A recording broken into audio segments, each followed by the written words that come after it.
The Right. only stock headlight which I found very good uh, for many years has been the Dominar 400. You know, Absolutely. yeah. Totally agree with Uh, that. the Interceptor 650 headlight that I have, it is a joke actually. In the night, you can Absolutely. hardly see anything.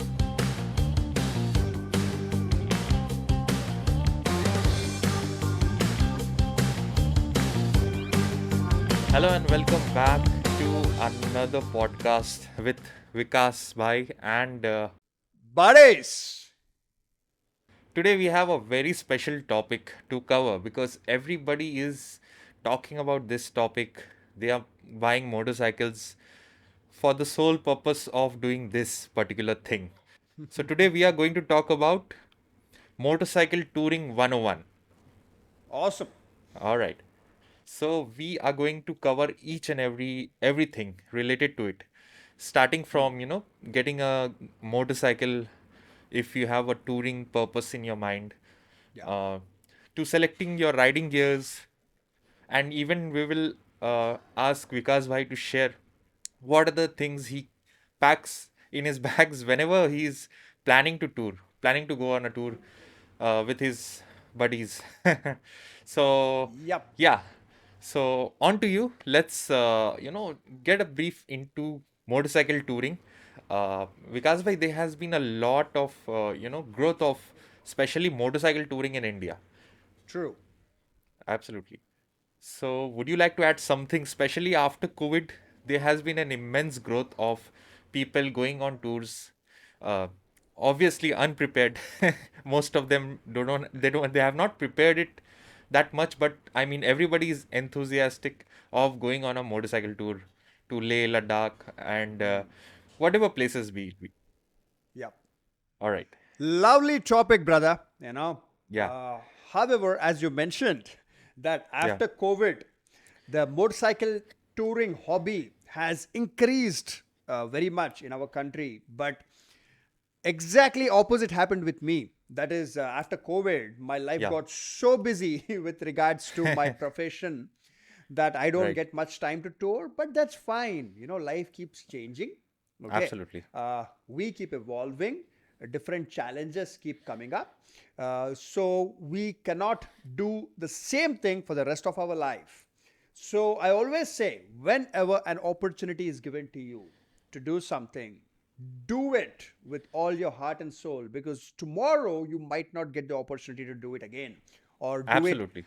as much as you could do it today. So I've been fortunate, pre-COVID, that is the whole decade of right from 2010 all the way till 2019, I have been able to do considerable amount of touring.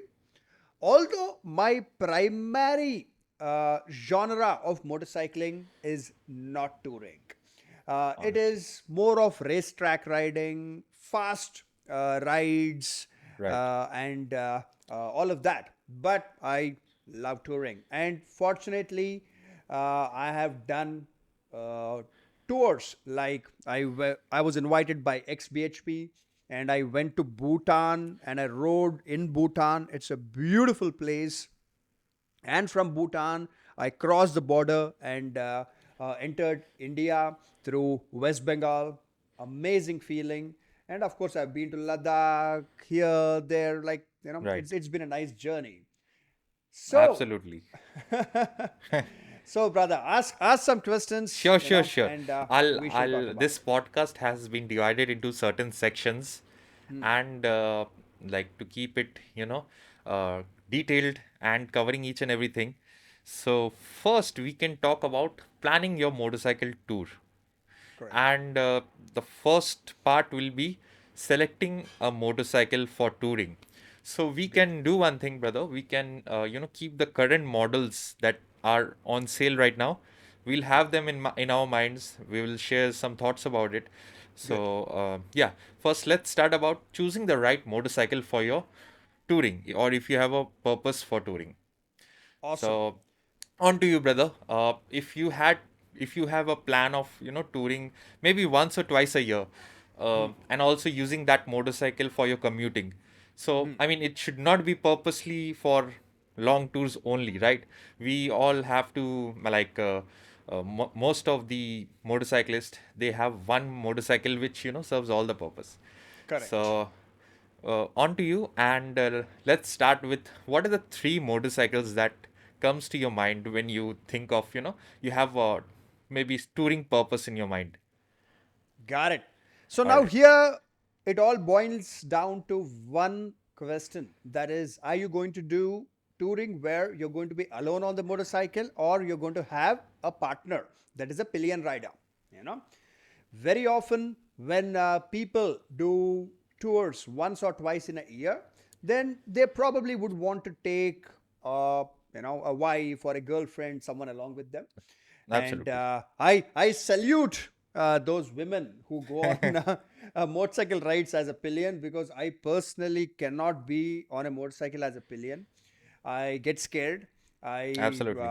get bored after probably 20 kilometers. So, so I'll I share my part genuinely, of the story also in that, because yeah. me and my wife, we did a long tour, and Hmm. I'll be honest, it was not planned. Yeah, yeah. We were supposed to come back from Purulia, but Hmm. she's from Sikkim, so she's like, no, let's get to the real mountains. And Wow, then we wow. we we had like fortunately we had like those air seats, and everything was, I prepared it. Correct. Hmm. I did not had any intention of going straight to the hills. I mean, Yeah. to the North Bengal, Hmm. Darjeeling and all these places. So that was I my trip. salute her, because Absolutely. sitting as a pillion is not easy. Because Yes. see, when you're riding a motorcycle, it's fun for you, and you know when you're going to brake, when you're going to accelerate. So it is Absolutely. not scary for the rider, but for a pillion rider, all of a Right, sudden, right. you get pulled back. All of a sudden, you're moving front, left, right, and you're doing nothing, Right, right? right. You're just sitting. So awesome, Uh, Absolutely. It was a good experience for her. So, Vikas bhai, if you had to choose any three motorcycle with touring in your mind, and you also had to carry a pillion with you, and obviously the luggage setup. So, what are the three motorcycles that comes to your mind that are on sale right now in India? Awesome question. So, Yeah, touring with a pillion is something which is more challenging than touring uh, as a single rider. So, absolutely. now I would select the Bajaj Dominar 400 first. Proven, tried and tested. I did the Bhutan ride. I even rode that motorcycle in Ladakh. Next would be the KTM Duke, or even the 390 Adventure. Yes. And the third option would be the Himalayan. So Vikas bhai, that's your take on it. And I have another suggestion, another motorcycle right now, but that is Hmm. from a Japanese motorcycle manufacturer. Hmm. That is from Suzuki. So it's Yeah. called the V-Storm 250. Yep. Yep. I think you should ride that motorcycle once. It's Absolutely. it's very comfortable, and a very close friend of mine actually owns one, and Hmm. I was riding it for a while. It's doing 115, 120, with ease, and that too with a Hmm. pillion. So Yeah. that's one option. Well, that's another suggestion I would give to somebody who's looking to have a decent amount of tours in a year with pillion, of course. Absolutely. So, Yeah. yeah, and Uh, best part is it looks like the bigger V Storm. I mean, it correct. resembles to a great extent. Right. Yeah. I would love to have that motorcycle in my collection. One of my friend bought that motorcycle recently, a All right. pre-owned motorcycle. Looks Wow. amazing, and I'm sure she performs very well. Although I did not personally ride that Right. motorcycle, or I don't remember if I Absolutely. rode it. Hmm. No issue. So let's talk about people who are into solo riding and they don't have a pillion with them. They're doing long tours and they just have a small, decent amount of luggage with them. So on to you, Awesome. brother. So people who ride alone without a pillion, for them, my personal choice would be a semi-sport kind of a motorcycle. Because when you are riding alone, you don't have to take much luggage, and Right. you don't have to think much about comfort of the pillion seat. You don't even need a pillion seat, as a matter of fact. Absolutely. So I would take something which can go fast. of Right. course, thinking about the speed limits and all of that. But, I did the iron butt competition. I rode the RC 390. People were thinking, Oh, what, Vikas? Why are you riding the RC 390? You should ride your Duke. So I said, no, when you're solo on a motorcycle, when you ride a sport motorcycle, it feels amazing. You're one with the motorcycle, you're hugging the absolutely. motorcycle, you can go fast, you can brake when you wish to, you can overtake when you wish to. It is extremely romantic, and you feel so connected with the motorcycle. So, as I mentioned, my personal preference would be a sport or a semi sport motorcycle. And Absolutely. the new NS 400, being a naked sport, would be amazing for touring. I Yes. actually rode from Lonavala all the way to Pune city when the motorcycle was launched, and All right. feels really, really good, quick, comfortable, and sporty. And well, the Ninja series, the 300, or even the Yamaha R3. I know the prices on the higher Way high. side, but would be an amazing motorcycle to ride for touring. And also the new Aprilia.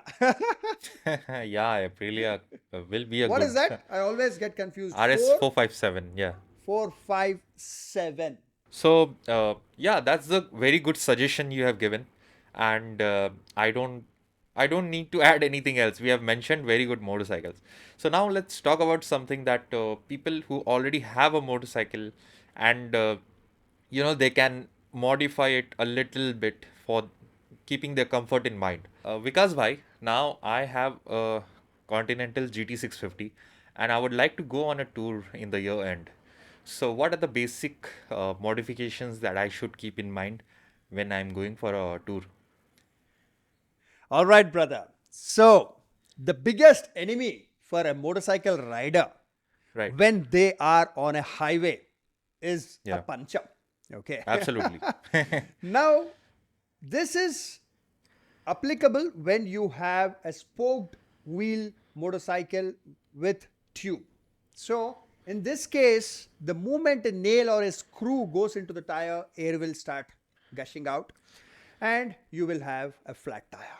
Now, tubed tires with spokes are great for many reasons. That is, in case you hit a hard pothole or a rock, whatever, even if the wheel bends, you can still keep riding because there's a tube Wow. inside and the air still will be Hold up. intact. Yeah. Yeah, it will hold up, unlike alloy wheel where there is no tube inside, and in case you hit a pothole or something and the alloy wheel bends even a little bit, the air will start to leak. And most of Absolutely. you know, in 2018 I went on a tour, short tour on the RC390. I was alone, solo, and I hit couple of potholes and both front and rear rim got bent. I was about Right. 100 kilometers away from Hyderabad, and luckily, uh, mini truck, auto truck gentleman helped me. Then I got back home. So, brother, when you have a tubeless tire with alloy wheels, and in case a nail or a screw goes into the tire when you're on a highway, most of the time you don't even realize it. You can keep riding for a couple of 100 kilometers and the air Absolutely. will leak very slowly. Now, this is an absolute blessing, tubeless tire. And when, even in a case where the air is leaking out considerably fast, all that you have to do is pull over onto the left side and find the nail or the screw, pull it out, have a puncture repair kit. It's very easy to repair these punctures, and have an air compressor. These days, you get portable air compressors for about 2,000, 3,000 rupees. They are a lifesaver. I have tested many of them, and you can buy them online on Amazon for about 2 to 3,000 rupees. I have tested them and they are reliable. You get from MI brand, you get from Cubo brand. So on while we tour, I think it's very important we buy and we keep one of these handy. Absolutely, you need to Right. have an air compressor with you when you're touring. So Perfect. now, in case you have spoked wheels and a tube, So in that situation, when a nail or a screw goes inside, you are pretty much done and dusted. There is no way you can repair it. So yeah, because why? The first thing that you mentioned is getting an alloy wheels.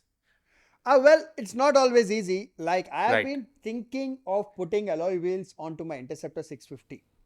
Okay, since Okay. 2019, when I bought the motorcycle, I've been thinking. I still did not put it for various All right. reasons. That is, I want a good quality, reliable third party alloy wheels because I don't want them to crack unnecessarily. I don't want them to be weak because that will be a bigger problem. And Absolutely. plus, it is considerable amount of money also you have to spend, right? To buy Right. It's a alloy lot of money. wheels, install, and in case the tires that you currently have are not tubeless Compatible. tires, then Yeah. you'll have to buy new set of tires. So what I mean to say is that if it is possible, yes, get alloy wheels because when you are riding on a highway, puncture is your biggest enemy. Okay, Vikas bhai. So now I have got my alloy wheels. I am, you know, when I'm traveling, when I'm touring, there might be some time like I'm traveling at night also, and the stock headlights will not be of pretty like much help. So what would you suggest me for that? Absolutely. I agree to that. The Right. only stock headlight which I found very good uh, for many years has been the Dominar 400. You know? Absolutely. Yeah. Totally agree with Uh, that. the Interceptor 650 headlight that I have, it is a joke actually in the nights. You can Absolutely. hardly see anything. So, yes, in case the headlight of your motorcycle does not throw enough light onto the road on a Right. highway, uh, then uh, yes, you would need the support of some aftermarket LED lights. But make sure that they don't create nuisance to others.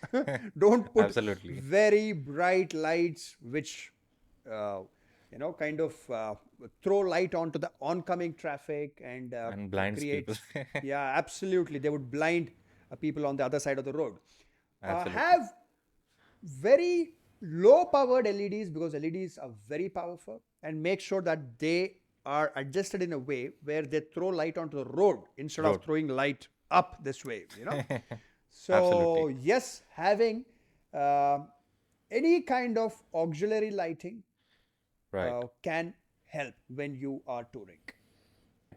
Okay, brother. So I am done with the lighting also now. Okay, now I have to carry my stuffs, and I am not a guy who carries a lot of stuffs. So I already have a tank bag that does most of the, basics, light stuffs. But if I get something like for other stuffs to keep, maybe like a saddle bag or something, Yeah. would you recommend that for me?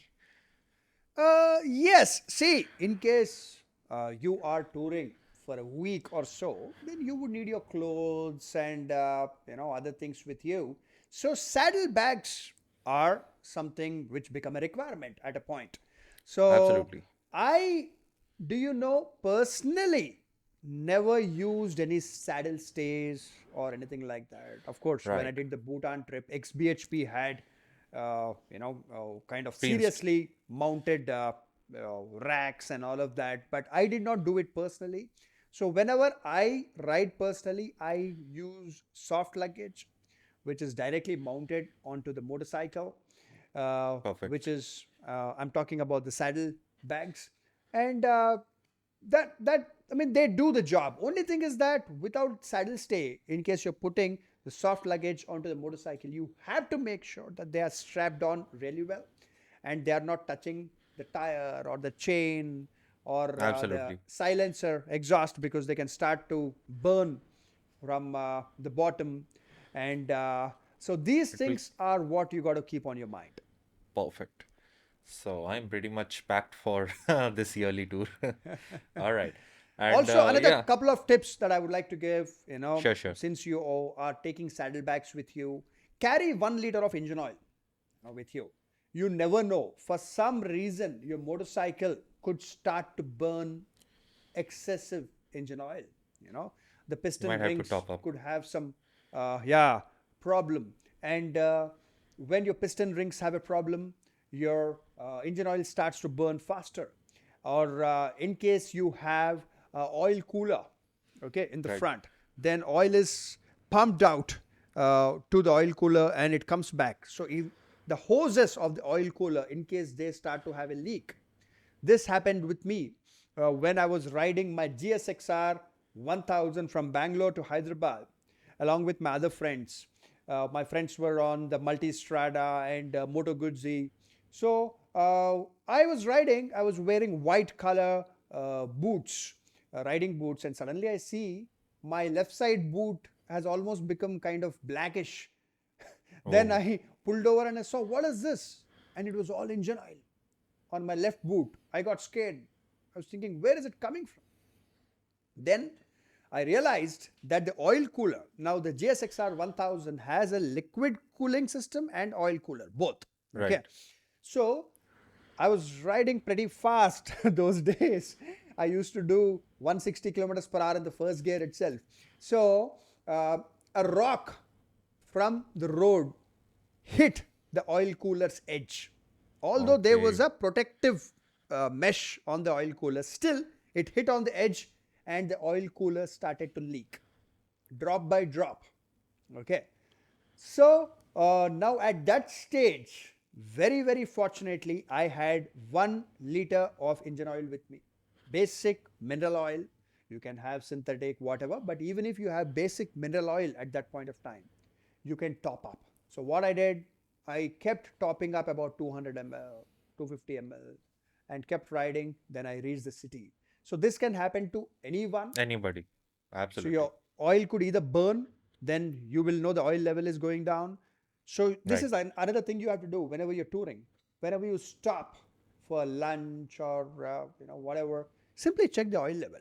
It's very easy. Make the motorcycle straight, and from the glass at the bottom you can see the oil level. So you don't have to do it every time, Yeah. but at least once in 300, 400 kilometers, it's a good idea to check it. So Vikas bhai, for people who have liquid cooled motorcycles, who has a coolant leaking when they are touring on highways, do you have Yeah. any quick tips for them in case of that situation? That happens way more often than oil leakage, as a matter of fact. Absolutely. So even people who have liquid cooling system, they should also carry 1 liter of engine oil. It's very easy to carry 1 liter of engine oil. Just buy a brand new can and keep it in your saddlebag. Okay. Absolutely. Now I'm talking about the situation where you're riding and all of a sudden you see that your engine's temperature has gone to max. Okay. And you pull over onto the left side and then you realize that coolant has leaked out. Now, this can happen because of multiple reasons. One is the hose, coolant hoses could have a leak. How is it possible? A rat could have chewed the coolant hose, or the coolant hoses have become considerably old, and because of weathering factor, that is sunlight, they heating, cooling, and all of that, they can develop cracks. That is very normal. Or just some bad luck. It can happen on a new motorcycle also. So Right.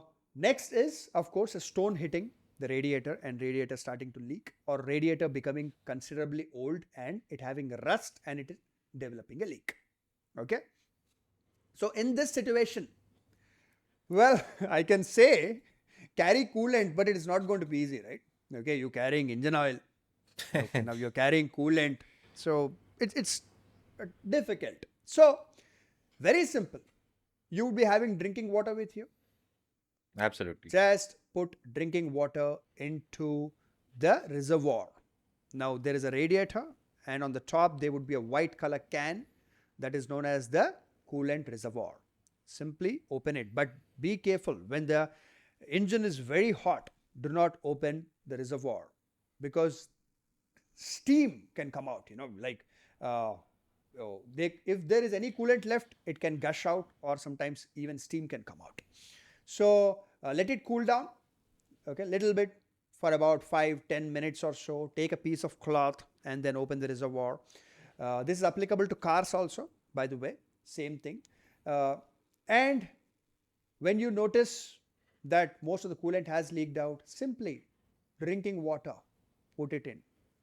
because coolant is nothing but water plus antifreeze. So, why is coolant known as antifreeze? Because earlier days, I'm talking about 50, 60, 70 years ago, there was nothing called coolant. Right. Even in cars in India, when we had the Padmini, Premier, and we had the ambassadors, we never used coolant. We actually used water, distilled water or filtered Right. water.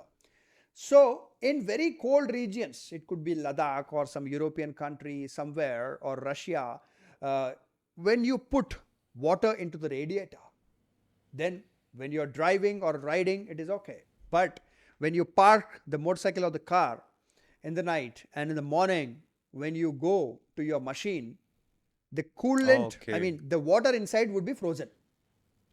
Okay, I Got get it. it. And when you start the motorcycle or the car, there is something known as an impeller. Impeller is like a pump inside, okay, mechanical pump. Okay, that starts to spin to pump the water. Because the water is frozen, the impeller will break immediately. Okay. Right. So, Absolutely. to make sure that the water does not freeze even in sub-zero degrees Celsius, that is -5, -10, they used to add something known as antifreeze. Okay. So, regular water plus antifreeze is known as coolant. So, your Perfect. coolant will not freeze. You can try an experiment. Take a little bit of coolant, put it into a cup, put it into your refrigerator for 10 days, whatever, it's not going to freeze. So simple, whenever there is a coolant leak, stop and put in regular drinking water, Bisleri water, Kinley water, or whatever water bottle you're carrying, put it. And another thing you can carry with you, okay, that is duct tape. Let me Yes. show it to you. So, buddies, this is known as duct tape. So, this tape, All the right. speciality is it can take very high temperatures and is extremely strong. Okay. So, if you tie me up with this tape, I'll not be able to break loose. So, buy a good high quality bundle of, the roll of duct tape and keep it in your saddle bags in case you have a liquid cooling motorcycle. So, what happens is that in case the hose start to leak, you can see a crack on the hose and coolant is leaking from there. Let it cool down. Simply put this duct tape over the pipe, coolant hose. Okay. Right. And the leakage will reduce by 90 plus percent or sometimes completely also. So that way you can keep riding, and when you reach your destination or when you get back home, that is the time you can replace the hose. Absolutely. Okay, brother. So we have covered almost the technical aspects of preparing yourself for a motorcycle ride. So, what are your quick tips for people who are going for a ride this year, or maybe in the next few months? One thing you got to keep on your mind when you're going on a motorcycle tour.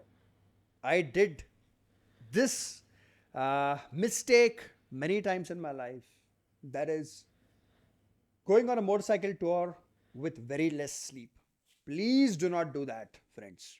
Most of the motorcycle accidents happen because riders actually fall asleep when they're riding a motorcycle on a highway.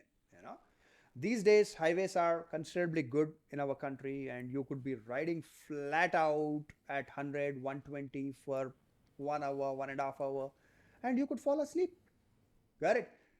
Most of the time when you're going on a tour, there is a lot of excitement, there is anxiety that tomorrow morning I'm going on a tour, and people sleep for only 2 hours, 3 hours and go on a tour. It is extremely dangerous. I did it many times and I'm not proud of it. I request you all to sleep well, and in case you plan to leave your home at 6 a.m. but you haven't got enough sleep, leave at 9 a.m., 10 a.m. No issues. It is not a race. Life is not a race. So leave later on, but get your sleep. This is the most important tip that I would like to give. And Absolutely. next is, of course, get your motorcycle prepared. Check your tires in case your tires have cracks, have multiple punctures. In case your tires already have 3, 4 punctures, please don't use those tires. Get a new set of tires. And next, battery. In case your battery is more than 3 years old, it is kind of recommended to replace the battery and then go on a long tour. Short tour is still okay, 100, 200, 400 kilometers. Because generally, batteries, lead acid batteries have a lifespan of about 3 to 5 years. So at 3 years, the battery is already on the older side of its age. Okay, so in case you're on a tour and the battery is giving up, then you would be in a bad situation. Next, of course, get your general service done.